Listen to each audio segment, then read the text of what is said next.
All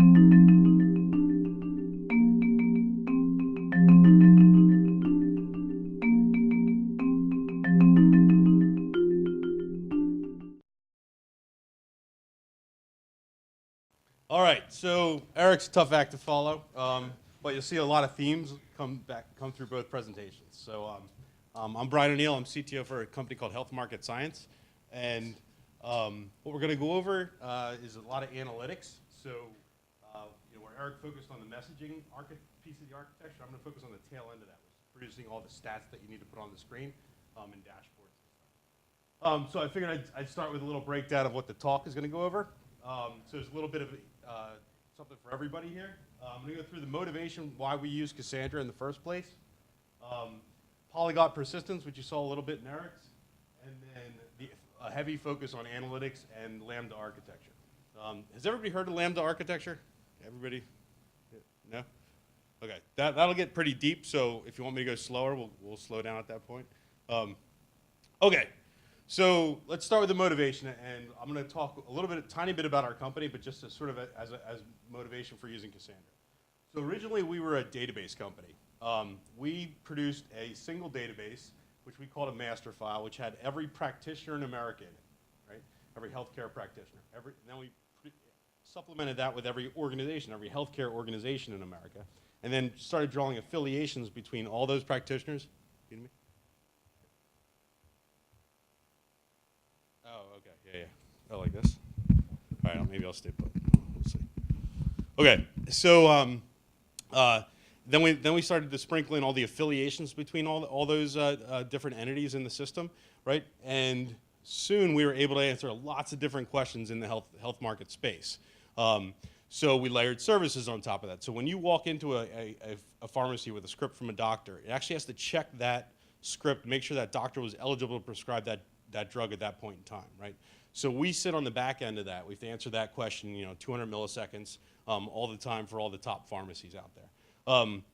But what's even more interesting these days is that healthcare is being data-driven, right? So, all of the medical devices are going to start pumping data through, and you can analyze all that data, all the medical claims, right, to start optimizing everything in the whole system. So, a lot like what Eric had, ours is one big data pipeline. Right? And when you're talking about data pipelines, you're talking about input and output. And this is our input set. So in order to make that decision whether that doctor was eligible to prescribe that drug, a ton of different sources have to go into that. You can imagine all their credential information, are they licensed in the state? Are they in the right specialty? Do they have any sanctions against them? All of that data comes from all sorts of places and is in all sorts of different formats, right? So when we get, the list of all the nurses in Minnesota, I think it comes on a floppy disk in the mail, right? Versus like California, which is all organized, has a schema. I think they're moving towards an API, right?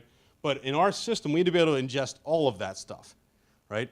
And you can imagine that, the schemas are all different. There's about 2,000 different sources, and those schemas all change over time, which is an additional challenge there. Imagine somebody swapping out your schema every few days, right? You have to be able to accommodate that on the other side. So what's the output side of that equation? Well, we need to organize all that stuff, and it looks like an information graph, right? So at the center of that graph is the practitioner, right? That doctor that we're actually focused on. But then we track every expense. So a lot of the new Accountable Care Act and a lot of the laws that are being passed by Obama, right, are all about transparency. So they need to be able to report how much money they've spent on a doctor, right? So we track that all the way back down to claims, so the medical claims that came in for that doctor.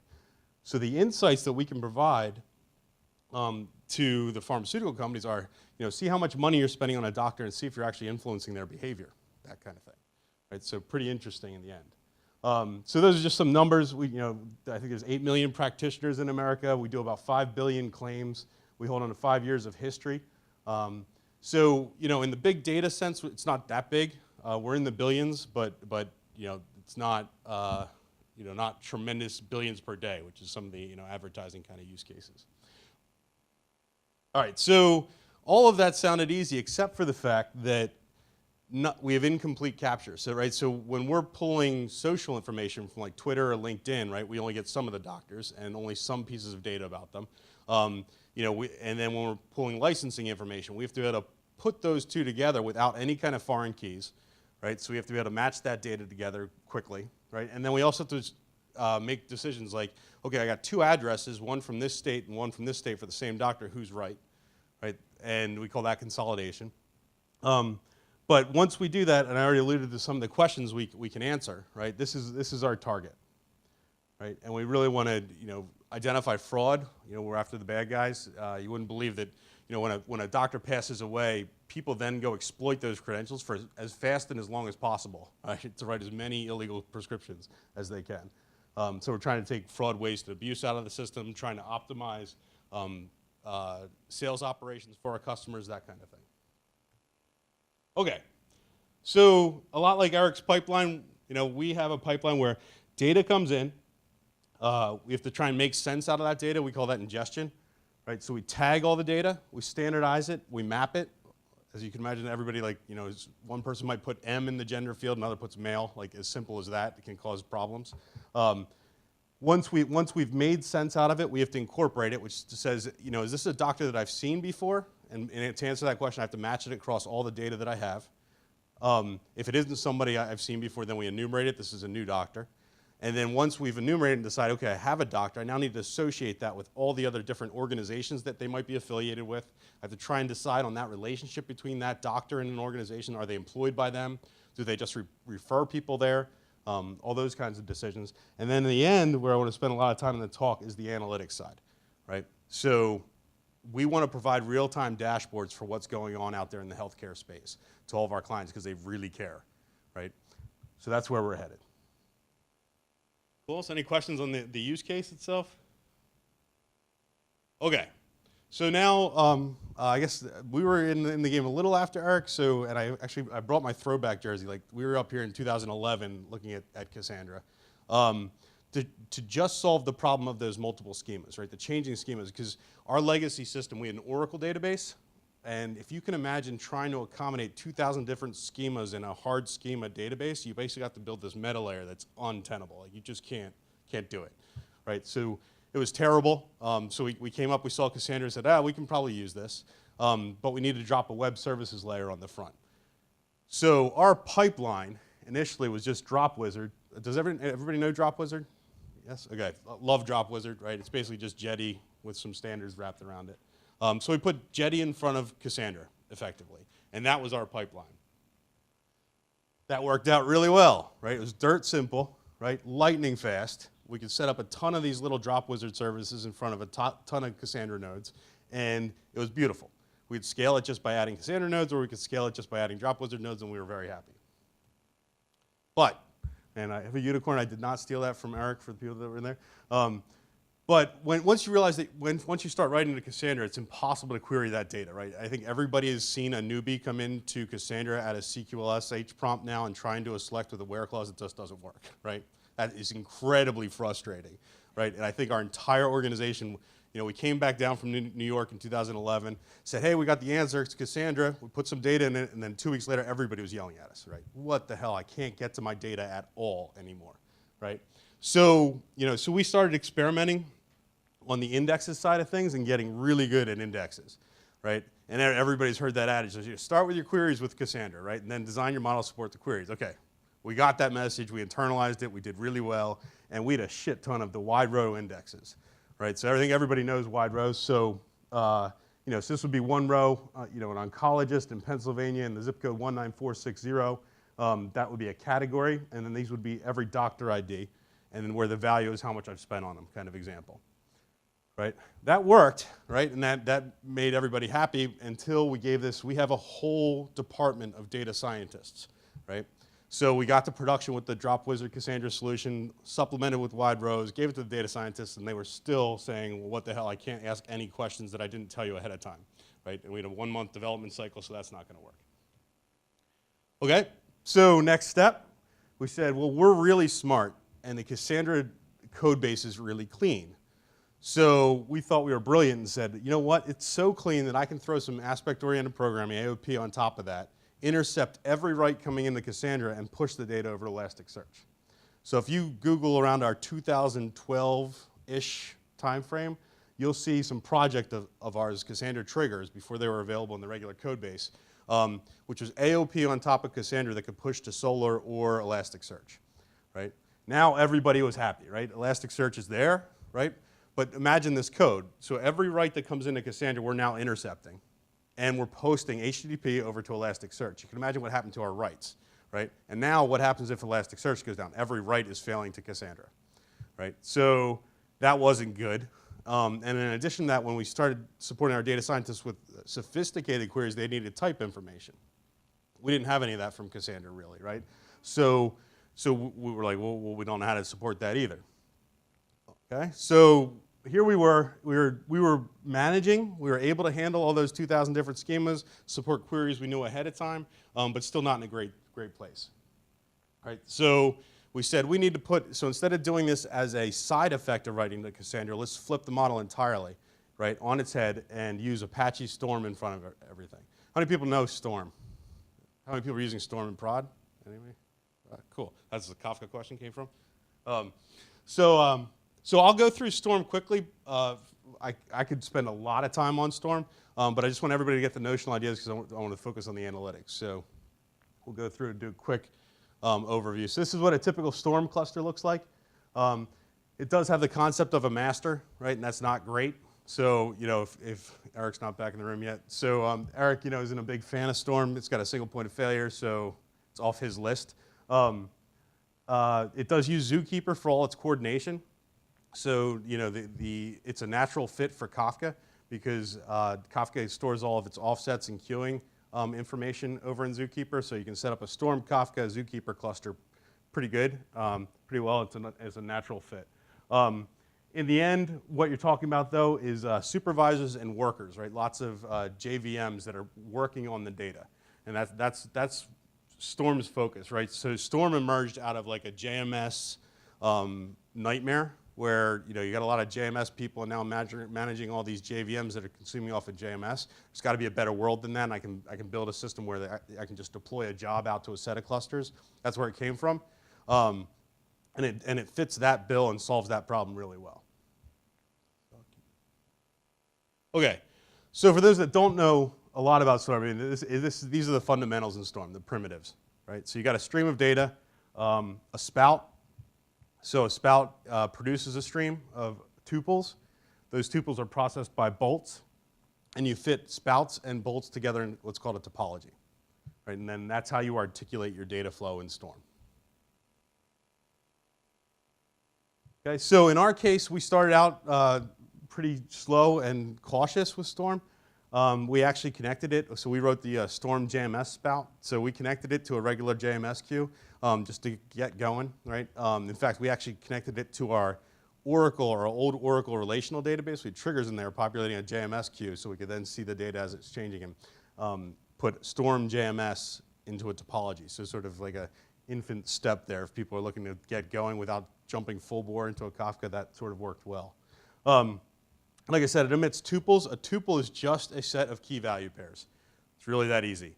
So you can put anything you want in a tuple. You know, and honestly, there's some design decisions there because, you know, do you stuff everything into a single value, maybe with a Java object or a JSON blob, or do you parse it out into multiple key value pairs? The decision point there is a lot around, do you need your topology to operate off of those keys and values? Do you need to do group by decisions, that kind of thing? That's all you got in a tuple. It's still very, very simple primitives. Right? It's sort of like a lot like Cassandra in that case. Bolts, they're functions, right? So, you know, it's a key value, set of key values in, set of key values out, and the bolt in between can do whatever you want it to, right? So it's really just an interface that you have to implement that processes a tuple. And then you can decide how many tuples you omit based on that tuple. So it's really, really flexible. You can do anything you want. So when you put all that stuff together, you get a topology. And there's a lot that comes out of the box, functions, bolts, and spouts with Storm. So you can set up and get one running pretty simply. So it looks like this is a generic one, but we'll do the word count one. So, you know, if you pull Storm down and use the Storm Starter project, you will see a in-memory spout that just spews words, right? It'll group by the words and then count them and then write it to Cassandra, right? So we implemented one of these little guys just to get up and running. Okay, so I know I'm going through Storm fairly quickly. That's, again, to get to the analytics piece, but if anybody wants to talk Storm afterwards, I'm more than willing. But so if I'm going through the progression, I think early 2012, we had gone full bore into Storm. We had now had Kafka set up. But what we did is we needed transactional integrity, which is why I was asking Eric about those rights. We needed to make sure everything got handled, right? And Storm had a concept of transactional topologies, which is what we used. And then Nathan, who's the primary author of Storm, came out with this concept of Trident, right? And Trident was a layer on top of Storm that provides you a bunch of different mechanisms to maintain state and sort of guarantee sort of transactional processing. And I'll go through that in a little bit. So that was great. But so Trident is not different than Storm. It is a layer on top of Storm. It is part of Storm, and allows you to articulate topologies and data processes that need to maintain state. And it actually compiles down into a Storm topology when you deploy. All right. Okay, so Trident, the way that he did this is he said, okay, we're going to start categorizing these kinds of spouts and things, right? And one key notion there is transactional versus opaque. So if I've got a bunch of producers and I've partitioned the input, the messages that are coming in, I can ask for, give me a batch of messages just from my spout, and it'll hand it to me, right? Now, Storm's really good at, if anything went wrong with that batch, it'll automatically replay it, right? So it guarantees at least once processing. In a transactional spout, you're guaranteed that the message set that is handed to you for a particular batch is the same one that you received before. Okay? I'll let that process for a second. So the problem there is, though, that if one of your sets goes down that was part of that batch, you can no longer replay that thing, right? Because you can't get to the original data that was there. So your trade-off there is availability, right? So if I want my composition of the batch to remain the same, obviously I have to have availability of all the parts of that batch when I go to replay it. The difference is an opaque system where the batch contents can change. So I get a batch of messages, and if this guy goes down who had 10 of the 1,000 messages, that's okay. I'll just replace those 10 with other 10. But that means that I had nothing in the system that relied on the composition of that batch. Okay, and we'll see where that matters in a second. Right here. Okay, so this one gets a little deep. I'm gonna go slow so everybody. This is a really important concept in Trident to understand. Okay, so in the transactional case, what we store in our state is the last batch processed and the value. Okay. And then, if I'm processing batch 16, I know that and let's say we're counting doctors in Pennsylvania or something, right? There are 59 of them, right? So when I write and increment the state, I take 1,000 to 1059, and it all worked out, right? That was good. If I get a replay, right? So something happened after so let's pretend this is a Cassandra write. So let's say I wrote to Cassandra. Now I'm going to go update Elasticsearch, and Elasticsearch fails for some reason. That's going to trigger a replay in Storm, and he's going to replay batch 16. So the way that I don't overcount in this system is that the state, in a transactional fashion, right, looks and says, what's the last batch that was processed? If it is equal to or greater than the batch that I currently have, then don't adjust state. Does that make sense, everybody? Right? And that works, and I only have to track last batch because the batch contents are the same. Now, if we move to an opaque system, okay, where the batch contents are different, I have to store previous and current, just in case I need to replay and it's a different value. So here, batch 16 had 59 doctors in Pennsylvania, right? But it got replayed and with different contents, and there's now 72 of them. right? So I have to store the previous one so I can make another transition, right, on the second replay. That makes sense? And then now I'm more available, right? Again, because one of my sources can just go away, I'll keep processing. But again, you know, none of my state had to be able to do that, and I have to store a little extra metadata so I can transition again. Cool. All right, so now we're gonna go back. So that was your Storm primer, and we're gonna go even faster. But fortunately, this is where it overlaps with a lot of Eric's stuff. So we use a ton of different systems on our to store state, right? Again, the best tool for the job. In fact, the Titan there is awesome. I don't know how many people have moved on to Titan, but we were waiting for that because you can imagine all the different affiliations that we need to maintain between all the different objects. So you know, we've thrown Titan into the mix. We had Cassandra and Elasticsearch, and Oracle's still hanging around too because we still have relational stuff that we need to report on. So we orchestrate again across all those repositories, but we use Storm to do it. So if you liken this back to Eric's presentation, right, where he had the aggregators and he has NSQ up there, that we use Storm to do all the sort of consuming and processing of the data and then writing to all the different state mechanisms. I won't even really go through this. This is a view of our topology. So data comes in, we load it, we standardize it, we match it, we consolidate it, and write to all those different systems. Right, so that's a view of one of our topologies. And in the end, what we really want to make sure is that all of our state is idempotent, right? So you can write it over and over again. Replays are fine, all that stuff. You know, and I think that's just a rule sort of in distributed computing. Immutable data and idempotent operations, right? All right, so these are just sort of shout outs to the projects that we had to create to implement that polyglot persistence. So if you go to our GitHub repository, you'll see Storm Cassandra. That's the Trident and Storm implementations to connect Storm to Cassandra. Trident Elasticsearch. Storm Graph, that's our new one. I don't think we haven't released that one yet. It's coming soon. We're going through the paperwork for the open sourcing. And we even have that JDBI Oracle one hanging around if anybody wants that. We didn't think we were going to open source it, but if somebody literally is interested in that, we can. All right, so here we go. Now we're to the analytics piece. So we were all good. So once we had Storm set up with Kafka, Elasticsearch, and all those persistence mechanisms, we were able to draw pretty screens, right? Which is our goal in the beginning. But here's what happened. Right, so again, one of our data scientists came over and said, what was the average amount paid for medical claims associated with the procedure, I think he was talking about knee surgeries, by zip code over the last 5 years, right? Because that's what one of our clients asked, because they were trying to figure out, you know, what they could charge, kind of thing. And we said, uh-oh, right? Because this one, to compute this, you know, you're basically traversing your entire data set to come up with that number, right? Because it's an average overall data.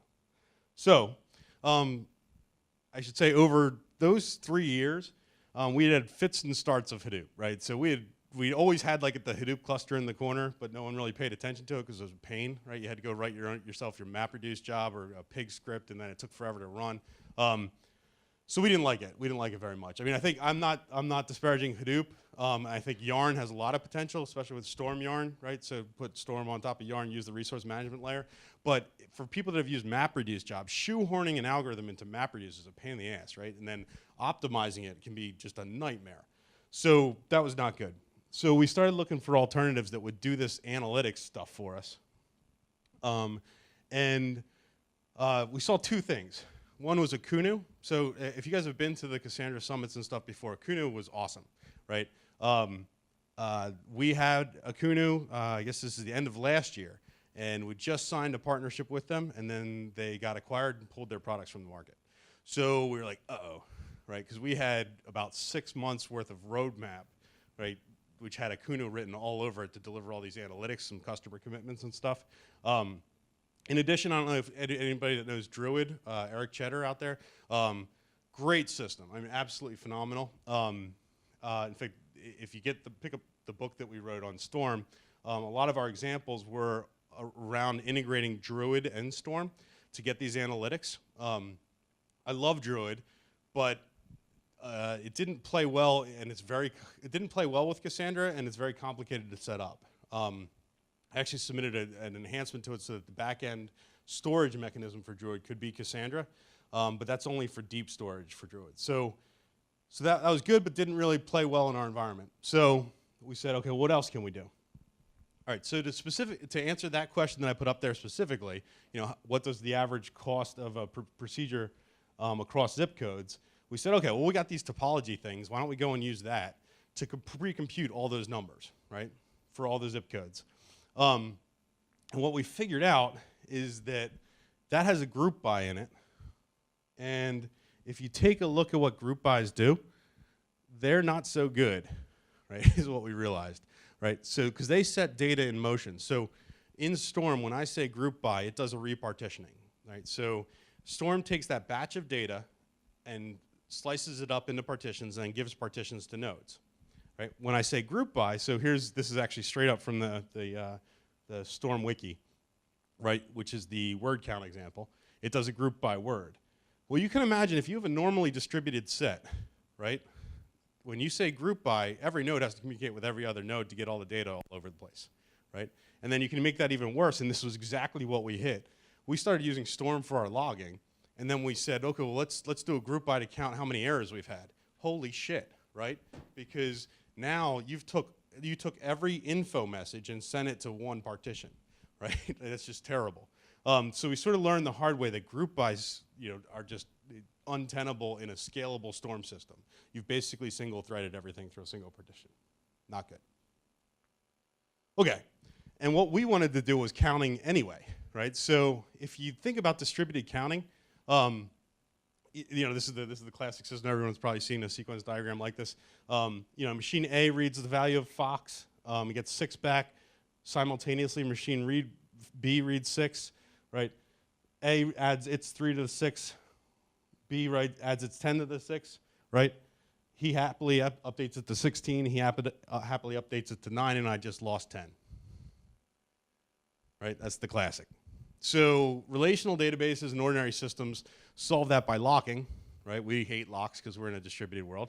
So what's the other alternative? Paxos. This is stolen from Jonathan Ellis's presentation, right? Everybody know Paxos? Right? It seems to be the hippest topic out there today. So in Cassandra, right, we got an implementation of Paxos that lets us do this, which is fantastic. That's what we were missing before. Right? So that's a condition on the end of your where clause that it says only do this if that's true. Right? And I won't go into the details of Paxos. It's very complicated, and it took me about 5 to 10 reads of that paper to understand it. But the idea is that it's a consensus algorithm for a value, and that if you lose, you have to reproposition your value. Right? So how that manifests itself is that if that value is not correct, the return of a CQL statement that has that is the value that was currently there that was not equal to 6. So if you think about it, now I can go back to this example and actually make that work properly, right? So I'd throw a conditional update on the end of both of those, and one would fail. Right, the second one would fail where it was 9, and he'd have to then query again, get the 16 back, add his 3, and you'd end up with 19, and you'd be okay. Okay, I have a blog post on this, so you can go take a look at it. But we love CQL, right? So we were big Astyanax Hector people in the beginning.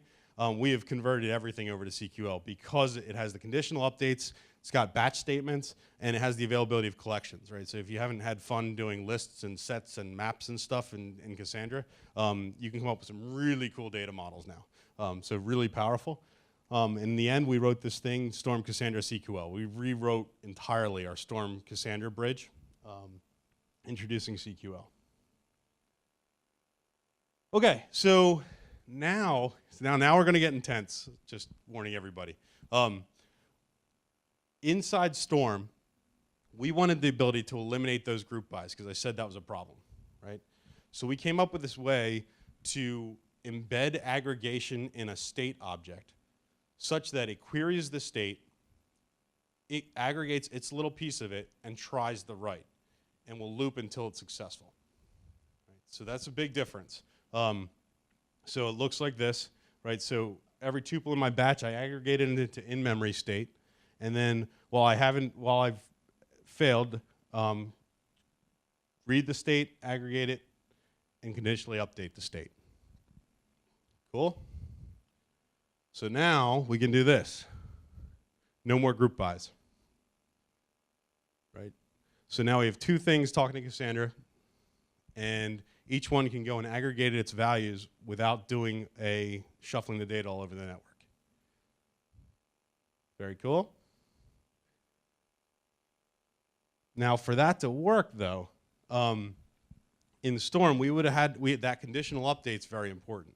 Right? So there's lots of different versions of that conditional update. You could say, okay, only update if the checksum of the values is the same that I read it with, right? That kind of thing works well. But what you're about to see is that doesn't work all the time, because I want to create a system that allows people to update not only from Storm, but also from another web services layer. So we keep going. Okay, so I want to touch on analytics. I started late, right? That gives me an extra 5 minutes. So hypercubes. So let's talk about those analytics now real quick, okay? So is everybody familiar with the hypercube concept? So you got it. So it's an n-dimensional cube. So in the simple case of I have one dimension, it's just a key value list. I have 2 dimensions, it now becomes a grid, right? One dimensional on one side, one dimensional on the other. Now if I add time to that, let's say that's 3 dimensions. Now I add another dimension, it gets 4, right? And you just keep extending that, but you can think of it as a cube, right? That we index into. So in the case where we had specialty, oncology, state, and zip code, right? Those would be the 3 dimensions in my cube, right? But you can have n dimensions. So let's take a look at that. So we are building this system now, and we have this in pre-prod right now, where we have a cube, right, which comprises a set of dimensions, a function, like count and sum, and this is not necessarily novel, right? Like Druid has the same concept, Akuno had the same concept, but this is sort of our interpretation of it. So set of dimensions, that's how I want to be able to query things. The function that I'm going to use to aggregate things in that on a set of coordinates. The function field, which is what I'm going to apply the function on, and then a granularity. So this might be minute, hour, week, day kind of thing. So what we call a metric is a set of coordinates into that n-dimensional cube, and the value that it has at that point in time. And finally, there's a perspective when I'm querying, which is a range of coordinates, right? So in that cube, I could be talking about an entire row, right? So star, so that's all procedures for this zip code in January, right? And then an interval if I want to return. So now, in Storm or wherever you are, right? What you're about to see is for each event, find all the relevant cubes that I need to update, adjust the metrics for that event, group and aggregate those metrics, and then use conditional updates to incorporate that metric into the persistent state. Seems so simple when you write it down like that, right?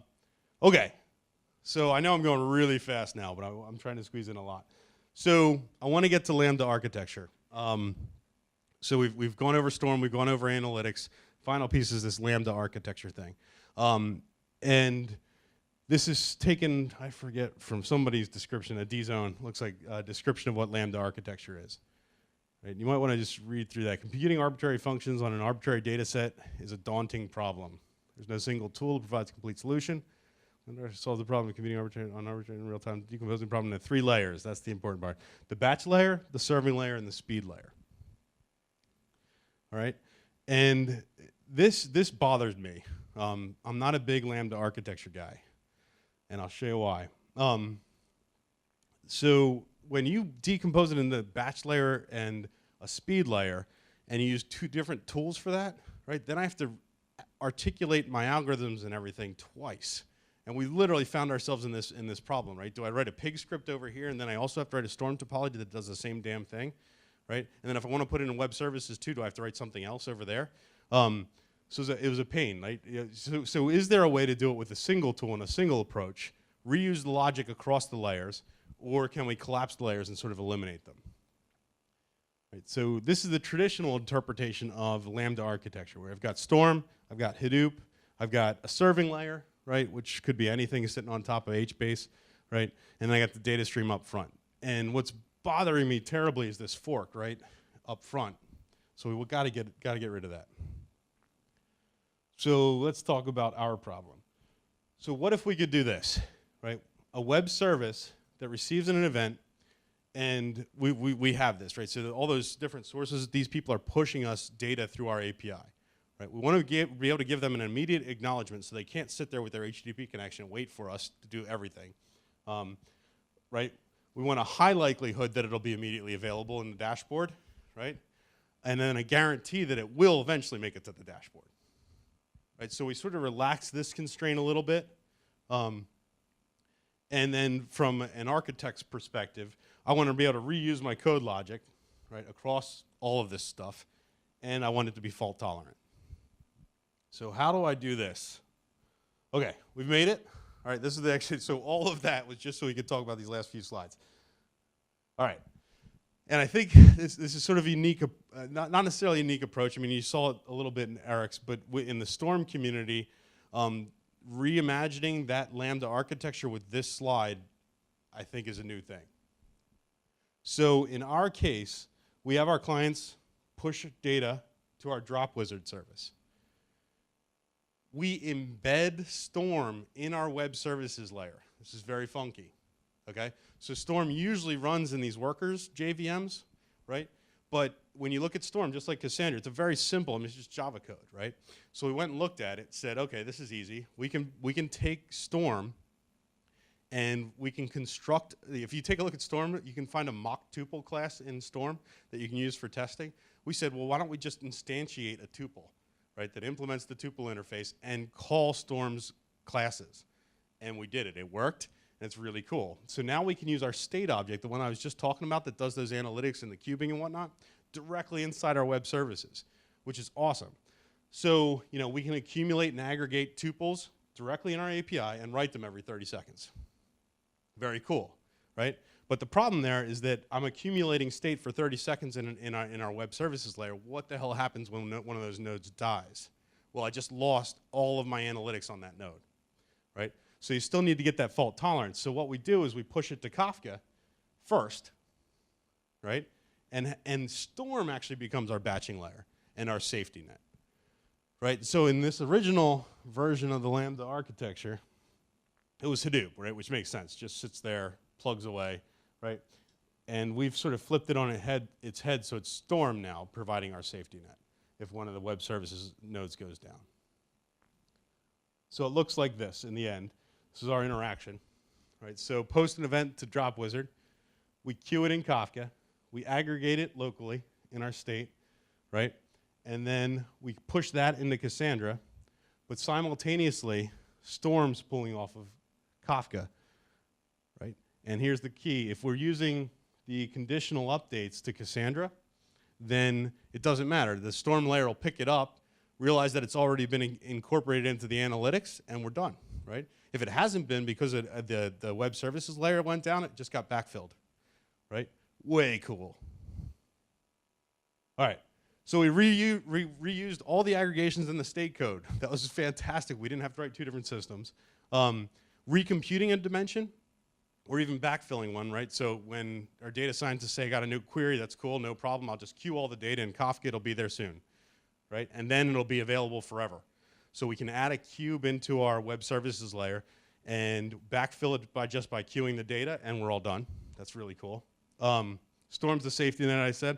And then is there an opportunity to reuse here? So there's a bunch of people that are sort of exploring the idea of incorporating Cassandra's partitioning strategy into Storm's partitioning strategy, which means, so now check this out. What if I put DropWizard, Cassandra, and Storm all on the same node, like a pancake deployment, and they all could use the partitioning strategy? Then the right nodes will be getting the right tuples, and you'd be able to take advantage of the data locality there. All right, so in the end, we were all good. This actually worked. In fact, this week we just delivered our first set of dashboards for a client using this entire architecture. So it was pretty cool. Okay, I can do a shameless plug. Taylor Getz, who's part of the Storm project, he and I got together and wrote this book. It's as much about Cassandra, though, honestly, as Storm. All of our persistence, I think, was on top of Cassandra because we grew up in the Cassandra community and then branched out into Storm. And then finally, everybody can thank my wife in the back there. She let me come up today. It's our anniversary, so 12 years together, and I'm allowed to come here.